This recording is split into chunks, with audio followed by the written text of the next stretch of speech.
আমি কোনোদিন ভাই এমপি হওয়ার জন্য যাই নাই, বরঞ্চ সাবেক প্রধানমন্ত্রী যিনি চলে গেছেন ইদানিংকালে, আমি সম্মান দেখাই বলতেছি ওনার প্রতি, আমার ওনার প্রতি কোনো অসম্মানই নাই।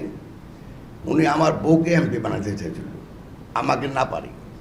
আমি বলছি ভাই আপনার ঘরের তো কোনো ঠিক নাই, আমার তো ভাঙার তালি আছেন আপনি, কথা বুঝলেন না? যে আমি যে এটারে যদি এমপি বানান আজকে, তো কালকে রাত সকাল থেকে বলবো তুই মন্ত্রী বানাও। তো আমি তো আপনার কাছে আসি বলতেও পারবো না, আমার ঘরটাই ভাঙে যাবো। তো আপনি চুপ থাকেন, আমিও চুপ আছি। আমি সকাল 8:30 থেকে রাত্রে 12টা পর্যন্ত মানুষের বাসায় গেছি, যেখানে বুড়া মাকে পাচ্ছি পায়ে ধরে সালাম করছি। সেভাবে আমি 1224 ভোটের ভিতরে 880 বা 84 ভোট নিয়ে আমি জয়যুক্ত হয়েছি। আমি কোনো সরকারের দালালি করি, ওই সংগঠনের দায়িত্বই নাই, ওই সরকারের দালালি করি, ওই সংগঠনের নেতৃত্ব দেয় নাই। আমি বিরোধী দল হিসেবে ওখান থেকে ফেরত আসছি।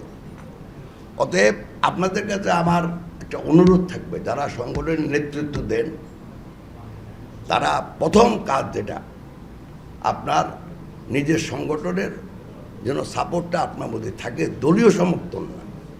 দল আমরা সবাই করি, অনেকে করতে পারে, কিন্তু কেউ বলুক যে আমি কোনোদিন যখন এফবিসিআই প্রেসিডেন্ট ছিলাম যে এটা আওয়ামী লীগ, এটা বিএনপি, এটা জামাত, এই ধরনের কোনো চিন্তাধারা আমার কোনোদিন ছিল না, এখনও নাই।